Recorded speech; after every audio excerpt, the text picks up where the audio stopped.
ટકાટક મીડિયામાં આપની સાથે હું છું અર્જુન। રાજ્યના મહત્વના સમાચારોની ચર્ચા કરશું। સૌપ્રથમ જામનગર અને દેવભૂમિ દ્વારકાના સૌથી ચર્ચિત જે છેલ્લા 2 દિવસથી જે સૌથી ચર્ચિત જે બનેલો મુદ્દો છે તેની વાત કરશું। જામનગર અને દેવભૂમિ દ્વારકા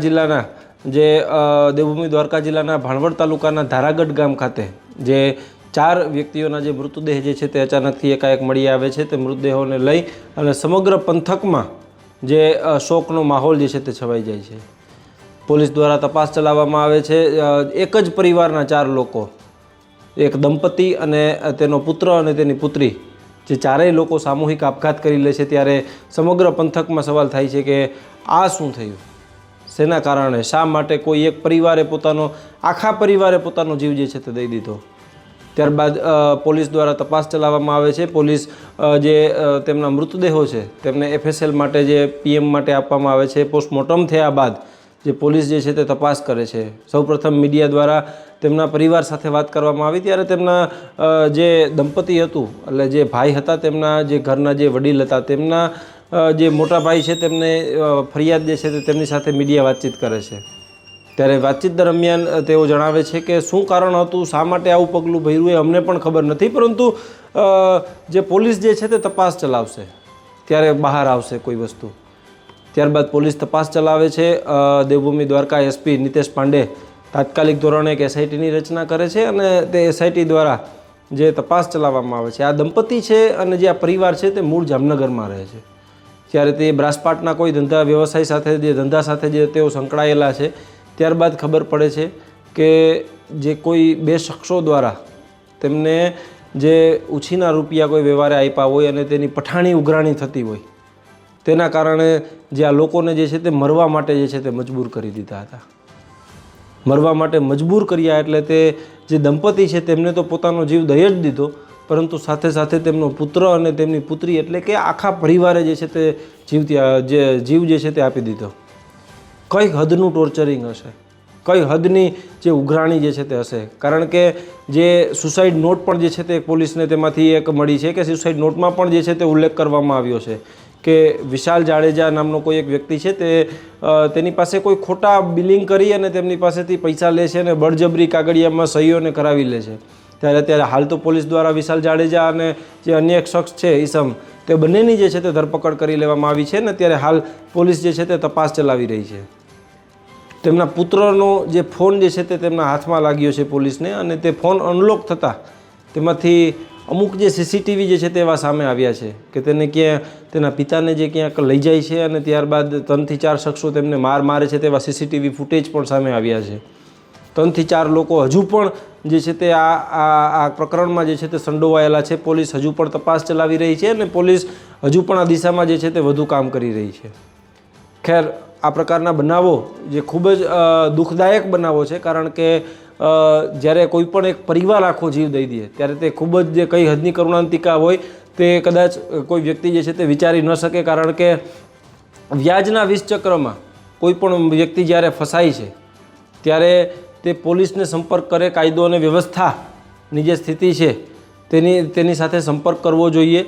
અને અન્ય ઘણા રસ્તા હોય છે। કોઈ પણ વ્યક્તિએ તેમનો જે દેહ ત્યાગી દીધા પહેલાં જે તેમાં છે તેની પાસે ઘણા રસ્તાઓ હોય છે, પરંતુ જે આ પ્રકારના જે બનાવો બને છે તેમાં જે કહી શકાય કે જે હવે પોલીસ દ્વારા પણ જે રાજ્યવ્યાપી જે છે તે ડ્રાઈવ અત્યારે સરકાર દ્વારા ચલાવવામાં આવી રહી છે કે જેમાં જે વ્યાજ વટાવના જે ધંધા કરતા જે લોકો છે તેમના પર જે છે તે હવે સરકાર તવાઈ બોલાવશે। પરંતુ આ પ્રકારના બનાવો જે સમગ્ર સમાજને જે છે તે હચમચાવી નાખે છે। કારણ કે જે રીતના જે સમગ્ર જે પંથકમાં જે એક જ ઘરમાંથી જે 4 લોકોના જે મૃત્યુ થયા અને 4 લોકોના આપઘાત થયા, ત્યારબાદ એક જ ઘરમાંથી 4 લોકોની અર્થી જ્યારે નીકળી ત્યારે સમગ્ર જે પંથક છે તે હિપકે ચડ્યું હતું। એટલે કે પોલીસ જે છે તે તપાસ ચલાવશે। હવે આરોપીને જે છે તે 2 લોકોને પકડી પાડ્યા છે અને હજુ વધુ 3 આરોપી છે તેઓ ફરાર બતાવવામાં આવ્યા છે। હજુ કોણ આમાં સંડોવાયેલા છે, કોણ મોટા માથાઓની સંડોવણી છે તે આગામી સમયમાં જે છે તે પોલીસ જાહેર કરશે।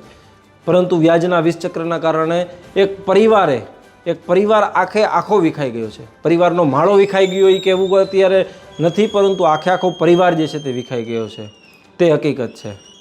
એટલે સરકાર જે છે તે આ બાબતમાં કડક પગલાં લે અને કાયદો અને વ્યવસ્થાની સ્થિતિ જામનગર જિલ્લા અને દેવભૂમિ દ્વારકામાં સુધરે તેવી અત્યારે લોકોની માંગ છે, કારણ કે છેલ્લા ઘણા સમયથી જે ગુનાખોરીનું જે પ્રમાણ જે વધ્યું છે તેના કારણે જે અનેક લોકોના જે વારંવાર જે હત્યાના બનાવો હોય કે પછી લોકોને મરવા માટે મજબૂર કરવાના બનાવો હોય, તેવા બનાવો સતત જે છે તે સામે આવતા હોય છે. સાચું કારણ શું છે, શા માટે આત્મહત્યા કરી છે, તે પોલીસ તપાસમાં જે છે તે આગળ જતાં ખુલશે. 10/7ના રોજ લાલપુર તાલુકાના અને હાલ જામનગર ખાતે રહેતા બ્રાસના કાસ્ટ અને ટ્રેડિંગના વેપારી એવા અશોકભાઈ દુવા તેમજ તેમના પત્ની, તેમના દીકરા અને દીકરીએ બાણવડ પોલીસ સ્ટેશનના ધારાગઢ ગામની ફાટકની બાજુની અંદર સામૂહિક આપઘાત કરેલો હોય, જેની જાણ થતાં તાત્કાલિક બાણવડ પોલીસ સ્ટેશનના પીએસઆઈ સબસેટા, એલસીબી, એસઓજીની ટીમો ઘટના સ્થળે પહોંચી ગઈ હતી. બનાવની ગંભીરતાને ધ્યાને લઈ મહેરબાન રાજકોટ રેન્જ શ્રી અશોકકુમાર યાદવ સાહેબ દ્વારા તેમજ એસપી શ્રી નિતેશ પાંડે સાહેબ દ્વારા સમગ્ર બનાવની ઊંડાણપૂર્વકની તપાસ કરવા માટે સૂચના તેમજ માર્ગદર્શન થઈ આવેલું હતું, જેના અનુસંધાને તાત્કાલિક એફએસએલ અધિકારીને સાથે રાખી બનાવ સ્થળની ઊંડાણપૂર્વકની મુલાકાત લેવામાં આવેલી હતી. એ દરમિયાન મૃતકોનું જામનગર ખાતે ફોરેન્સિક પીએમની કાર્યવાહી પણ સાથે સાથે કરાવવામાં આવી. બનાવ સ્થળની ઊંડાણપૂર્વકની મુલાકાત દરમિયાન જ્યાંથી એક સુસાઇડ નોટ મળી આવેલી છે, તેમજ મરણ જનારના પરિવારના 3 મોબાઈલ મળી આવેલા હતા. જે સુસાઇડ નોટની અંદર આરોપી નંબર 1 વિશાલ ફતુભાઈ જાડેજા, વીએમ મેટલ્સ બ્રાસપાટના વેપારી, રહેવાસી જામનગર, તેમજ આરોપી નંબર 2 વિશાલ પ્રાગડા, એ પણ બ્રાસપાટના સ્ક્રેપના વેપારી છે.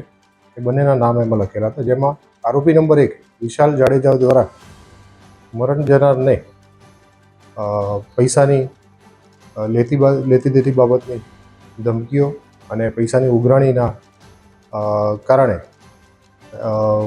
તેમજ આરોપી નંબર 2 દ્વારા મરણ જનારને 5,53,000 જેટલી રકમ આપવાની હોવાની બાબત જણાવેલી હતી, જે એમને 5 મહિનાથી આપતા ન હતા.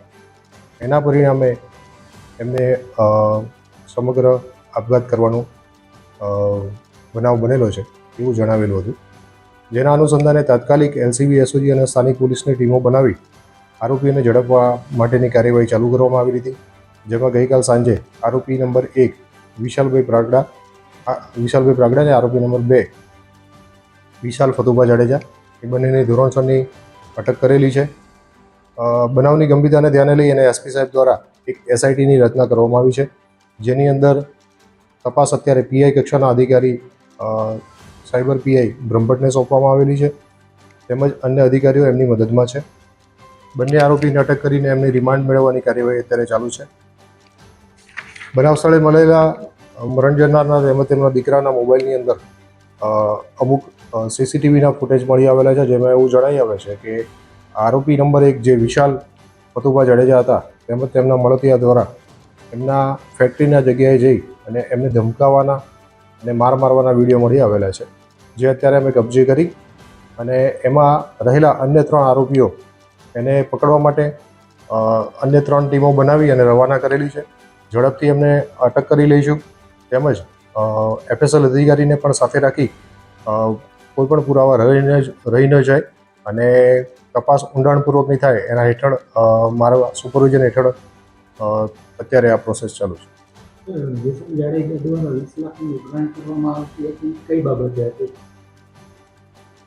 એમની જે મરણ જનારની સુસાઇડ નોટ છે એની અંદર એવું જણાવેલું છે કે આ બંને બ્રાસપાટના જે ભઠ્ઠી અને એના સ્ક્રેપના મેટલના સાથેના વેપારીઓ છે.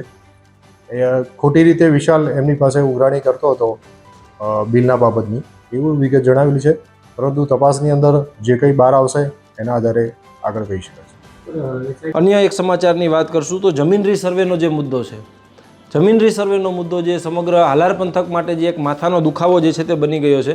કારણ કે સૌપ્રથમ જ્યારે જમીન માપણી કરવામાં આવી છે ત્યારે જામનગર અને દેવભૂમિ દ્વારકાને જે છે તે પાયલોટ પ્રોજેક્ટ તરીકે લેવામાં આવ્યા. કાલાવડ તાલુકાનું પીપરગામ અને દેવભૂમિ દ્વારકાનું જે તે સમયનું જામનગર જિલ્લો તેનું સામોર ગામ તેને પાયલોટ પ્રોજેક્ટ તરીકે લેવામાં આવ્યા અને ત્યારબાદ તમામ જમીન સર્વે છે તે ઘરે બેઠા થઈ હોવાનો દાવો થયો છે. માત્ર જીપીએસથી જે છે તે જમીન સર્વે જે છે તે કરવામાં આવ્યો હતો. છેલ્લા ઘણા સમયથી જે ખેડૂતોને જે પોતાના સેઢા પાડોશીઓ હોય તેમની સાથે વેરઝેર થવાના જે પ્રશ્નો જે છે તે ત્યારે હાલ ઊભા થઈ રહ્યા છે. કારણ કે લોકો જમીન જે છે તે ખેડૂત વેચી નથી શકતા. જેના 12 વીઘા હતા તેને અત્યારે 2 વીઘા થઈ ગયા છે અને જેને 2 વીઘા હતા તેને અત્યારે 22 વીઘા થઈ ગયા છે. એટલે કે લોકોની જમીન જે નકશા પર જે દેખાડે છે તે પ્રમાણે સ્થળ પર જે છે તે ત્યારે નથી.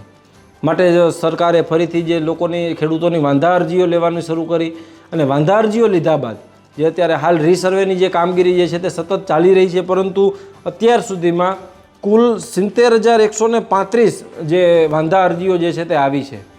ત્યારબાદ અત્યારે DILR કચેરી, અત્યારે લેન્ડ રેકર્ડ કચેરી છે તે ત્યારે કામ તો કરી રહી છે, પરંતુ તેમાંથી માત્ર 12,604 અરજીઓ છે તેનો ઓર્ડર થયો છે, એટલે કે તેનો હકારાત્મક નિકાલ થયો છે.